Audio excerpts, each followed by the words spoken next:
बिस्मिल्लाहिर्रहमानिर्रहीम। इमाद की ज़्यादा मेरे साथ मेरे दोस्त मौजूद हैं, एहसान भाई और ज़ीशान साहब। स्पेशली थैंक्स सर आपका कि आपने टाइम शुक्रिया। दिया।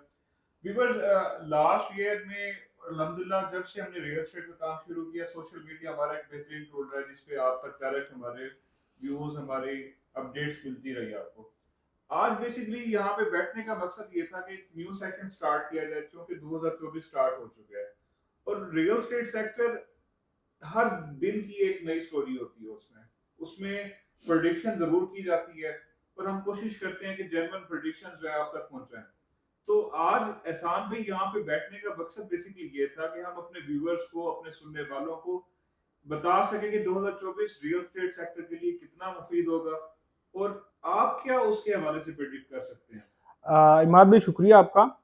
बेसिकली अगर हम पिछले 2 से 3 साल देखें काम के हवाला से, एक तो मुल्की सूरत हाल ऊपर नीचे चीज़ें होती रहीं जिसकी वजह से हमारी कोई कंट्रोल नहीं थी चीज़ें। लोगों की इन्वेस्टमेंट जो है वो डॉलर, हाँ जी। गोल्ड और उस साइड पे चली गई। और देखें हमारा इंटरेस्ट रेट जो है बैंक का वो इस टाइम 22% जो है ना वो गवर्नमेंट का रेट है। बिल्कुल ऐसे। और कुछ मोस्टली जो है ना हमारी जो यहाँ से इन्वेस्टर है उस साइड पे मूव हो गया, जिसकी वजह से प्रॉब्लम आई। अब जो रियल एस्टेट का मतलब जो रियल लोग थे, जो जेन्युइन बायर थे, जिन्होंने अगले 2 साल 5 साल के लिए इन्वेस्टमेंट करी, जो रेगुलर काम करते हैं रियल एस्टेट का, वो बाइंग करते रहे हैं। ठीक है। जैसा कि मतलब हमारे फेज 6 में जो प्रॉपर्टी पोजेशन में थी, फेज 8 में, फेज 7 में, यहाँ पे कोई फर्क नहीं पड़ा। ठीक है। और यहाँ पे देख लें कि एक कनाल का प्लॉट आज से 1 साल पहले क्या था फेज 6 में, और अभी क्या मतलब उसमें रेट आ गया। ऑलमोस्ट कोई 5 से 6 मिलियन का फर्क जरूर है आज से 1 साल पहले वाली प्राइस की निस्बत देखें। ठीक है। मतलब कि रियल एस्टेट का जो सेक्टर है वो नीचे नहीं आया। ठीक है। फर्क पड़ा है जो नॉन पोजेशन एरिया था, जो फाइल की मद में जो इन्वेस्टर अपना पैसा ब्लैक मनी उसमें लेके आता था। लाइक जैसे फेज 7 की बात करते हैं, फेज 7 में फाइल की प्राइस 54 55 पे भी गई थी, अभी हाँ वो जी। स्टिल 36 37 पे आई हुई है। जी। तो आप ये कहना चाह रहे हैं कि रियल एस्टेट सेक्टर में जो पोजेशन एरिया था, स्पेशली फेज 6 7 8 जो था, जी। उसमें ग्रेजुअली प्राइस बढ़ी है, कम नहीं हुई। ऐसे ही है। और जिशान भाई आपकी भी माशाल्लाह एक्सपर्टीज फेज नॉन प्रिज्म को लेके बहुत अच्छी है। देखिए हमारे पास overall possession non possession area का बाय जरूर होता है, एंड यूजर भी होता है। तो फेज नॉन प्रिज्म आखिर उसमें क्यों जाना चाहिए? लाइक फेज 6 इतना हॉट नहीं है, आप क्या इसके बारे में कहते हैं? देखें, कोई भी अगर फेज़ की हम बात करते हैं इमाद भाई, तो सबसे पहले उसकी फेज़ की लोकेशन देखी जाती है। उसके बाद उसके अंदर जो सेक्टर्स हैं उसकी लोकेशन देखी जाती है, फिर हम प्लॉट पे जाते हैं। ठीक है। तो अब देखें फेज़ 6 की और फेज़ 7 की जो प्राइस गैप है, वो उसकी वजह यही थी कि फेज़ 6 की लोकेशन जो है वो बेहतर है फेज़ 7 से। उसकी अपनी एक एंट्रेंस है, रिंग रोड से अप्रोच है, उसको एयरपोर्ट के ज़्यादा नज़दीक है। बाकी जो पुराने फेजेस हैं 1 2 3 4 5 के साथ कनेक्ट है वो। ठीक है। तो इसकी वजह से उसमें हाइप है, उसकी वजह से उसमें ज़्यादा कीमतें हैं। फेज़ 7 इसीलिए से अंडर वैल्यू रहा है कि उसकी कोई अपनी एंट्रेंस ही नहीं है। लेकिन बरकी रोड से उसकी कोई मेन प्रॉपर एंट्रेंस नहीं है, या बेदिया रोड की तरफ जाते नहीं है। हमने फेज 6 को क्रॉस करके फेज 7 में एंटर होना होता है, उसके साथ रिंग रोड कनेक्ट नहीं है, इसलिए वो हमेशा अंडर वैल्यू रहा है। लेकिन अब जैसे जैसे उसमें घर बन गए हैं, आबादी आ गई है, वहाँ पर एम्यूनिटीज बीच ने दी है, जैसे कि मैकडोनल्ड्स बन गया है वहाँ पे, पार्क बाय ब्लोकस बड़ा सेक्टर पार्क बन पेट्रोल गया, पंप जैसे पेट्रोल पंप्स, कारफोर। तो अब देखिए वो अंडर वैल्यू नहीं रहा, अब वो अपनी मतलब एक्चुअल प्राइस जो रियलिस्टिक वहाँ पे वैल्यू थी उस पर आ रहा है। तकरीबन 3 करोड़ 80 लाख का भी वहाँ पे प्लॉट है। और फेज 6 से कंपेयर करें तो फेज 6 में अब देखिए 6 से 7 करोड़ की प्राइस हो गई है।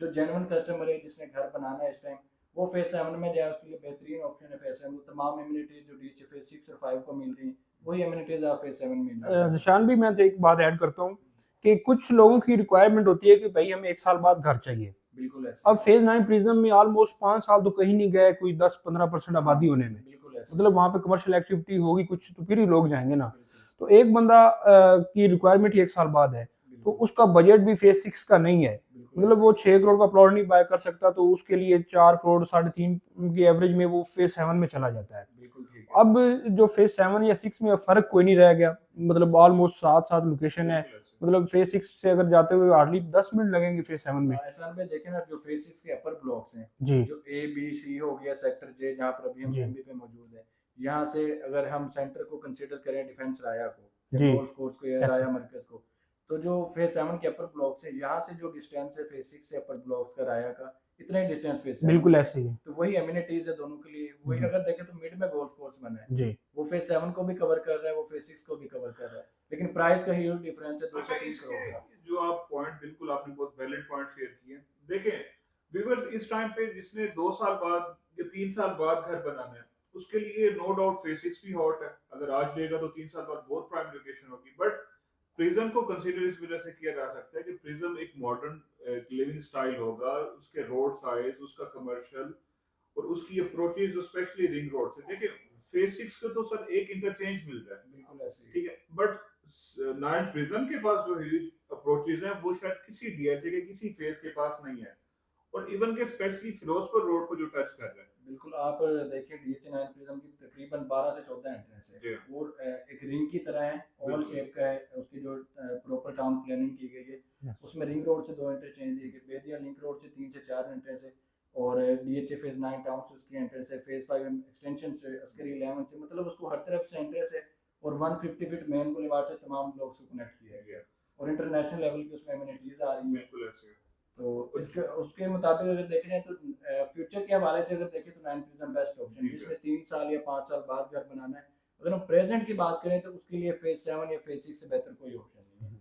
सर देखें ना, फेज 6 ने इस टाइम फेज 5 को बीट कर लिया। बिल्कुल ऐसे फेज 5 आज से 15 साल पुरानी एक सोसाइटी थी, जी जहाँ पे हम आज से 2 साल पहले जो प्रिडिक्ट करते थे लोग फेज 6 में बहुत मुश्किल मूव करते थे, लाइक वो कहते थे कि नहीं हमें 5 तक रहना है, बट आज लोग 5 को स्किप करके फेज 6 में आते हैं। बिल्कुल ऐसे ही है। अच्छा, जिसका बजट 6 को टच नहीं करता या 6 में उनका, उनके लिए 7 एक अच्छी अपॉर्चुनिटी है। बिल्कुल ऐसे ही है। अच्छा व्यूअर्स, इसमें सबसे अहम चीज ये है कि अगर आपने 2 या 3 साल बाद घर बनाना है, तो एक फार्मूला जो है रियल एस्टेट में हम अपने अक्सर क्लाइंट्स को देते हैं कि आप नाइन प्रिज्म में 2 प्लॉट बाय कर सकते हैं। 3 साल बाद अगर आपने घर बनाना है तो एक प्लॉट सेल करके आप रिकंस्ट्रक्शन कर सकते हैं, लाइक कि आप अपनी इन्वेस्टमेंट को कहीं अच्छी जगह पे इन्वेस्ट करें।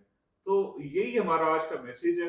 और एहसान भाई, आपका फाइनली क्या मैसेज है 2024 के हवाले से, और रियल एस्टेट सेक्टर को आप कहाँ तक देख रहे हैं, और आफ्टर इलेक्शन जो है ये प्राइजेस आप कहाँ तक देखेंगे, और बेस्ट एरिया कौन सा सिलेक्ट करते हैं इस टाइम पे? इमाद भाई, अगर हम इलेक्शन 20 साल में होने जा रहा है, उम्मीद है हो जाएगा, और इसके बाद रियल एस्टेट सेक्टर के हवाले से कोई अच्छी पॉलिसीज भी हुकूमत दे सकती है और देगी, क्योंकि हम पिछले 2-3 साल से काफ़ी जो ना कंप्रोमाइज़ करते आ रहे हैं इस हवाले से मार्केट में।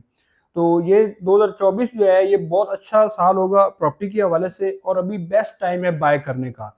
जिनके पास 2 करोड़ 20-25 लाख का बजट है उनके लिए फेज 9 बहुत अच्छी लोकेशन है बाय करने के लिए।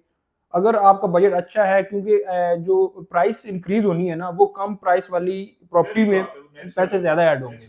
अगर आप फेज 6 में 6 करोड़ का प्लॉट ले लें तो एक साल में मेरे ख्याल से वहां पे 50 लाख रुपए ऐड हो जाएगा। अगर वही 6 करोड़ आप फेज 9 प्रिज्म में लगा देंगे तो वहां पे आपको उम्मीद है कि 12 से 13, मिलियन हाँ 10-15 मिलियन इजीली उसमें आपकी अमाउंट में ऐड हो जाएगा। तो ये बेस्ट अपॉर्चुनिटी है व्यूअर्स कि आप जो इन्वेस्टमेंट करें, जहरी बात है, एक फार्मूला के सस्ता खरीदेंगे और महंगा बेचेंगे। नो डाउट फेज 6 भी बहुत अच्छा है, फेज 7 भी बहुत अच्छा है, बट आपकी जो इन्वेस्टमेंट है वो सिक्योर होनी चाहिए। और सिक्योर इज इन केस लोग कहते हैं कि हम लो बजट बाय कर लेंगे, बट लो बजट की वैल्यू भी लो बजट इंक्रीज होगी। अगर आप आज फेज 9 प्रिज्म के अंदर एक हॉट लोकेशन, एक फेसिंग पार्क, एक कॉर्नर, एक मेन अप्रोच का प्लॉट बाय करते हैं, नो डाउट आपको फील होगा कि हम शायद 2-3 मिलियन महंगा प्लॉट बाय करें। बट आप ये सोचें कि जब आप सेल करेंगे तो उस टाइम पे वो 2-3 मिलियन नहीं होगा, वो कम से कम 15 to 20 मिलियन इंक्रीज हो चुका होगा। तो ये बेस्ट अपॉर्चुनिटीज होती है, लोकेशन अच्छी बाय करनी चाहिए। तो जिशान भाई, आपका फाइनली 2024 के हवाले से क्या मैसेज है? मेरे माद भाई यही मैसेज है, 2022 जनवरी के बाद से कंटिन्यूसली मार्केट जो नॉन पोजेशन एरियाज हैं उनकी तो काफ़ी डाउन हुई है। तकरीबन 9 प्रिज्म की बात करें, फेजेड जेड ब्लॉक की बात करें, जितने भी बाकी नॉन पोजेशन फाइल्स थी उनमें तकरीबन हम बात करें फाइल्स को 2 से 3 से 4 मिलियन लेके, और जिस 9 प्रिज्म के प्लॉट थे वहाँ पर 4 से 5-6 मिलियन तक भी करेक्शन आई है। तो 325 वाला प्लॉट इस टाइम 250 का रह गया। ठीक है। तो जो करेक्शन होनी थी नॉन पोजेशन में वो भी हो गई है, जो पोजेशन एरियाज थे उनमें भी कीमतें इस तरह से नहीं बढ़ी जिस तरह से बढ़नी चाहिए थी। डाउन तो नहीं हुई, लेकिन एक बंदे ने अगर 6 करोड़ या 5 करोड़ का प्लॉट लिया है और उसने 1 या 2 साल में 4 से 5 मिलियन इंक्रीज किया, तो मेरा नहीं ख्याल कि कोई अच्छी इन्वेस्टमेंट कंसीडर होती है। वो सेफ तो जरूर है लेकिन उसने कोई बहुत ज्यादा कोई अच्छा फ्रूटफुल गेन नहीं लिया। तो वो बॉटम पे प्राइसेस आ चुकी है। जो आज इन्वेस्ट करेगा, और देखिए इन्वेस्टमेंट कभी भी आप 6 महीने या 8 महीने के लिए माइंड में रख के ना करें, कम से कम आपको इन्वेस्टमेंट मैच्योर करने के लिए 2 साल का पीरियड माइंड में रखना चाहिए। और अब हमारा ख्याल है कि हमारे ये एनालिसिस है कि आने वाले साल से 2 साल के पीरियड में आपकी इन्वेस्टमेंट अच्छी मैच्योर हो जाएगी। फ्रूटफुल गेन के लिए बेस्ट टाइम है इलेक्शन के बाद इंशाल्लाह।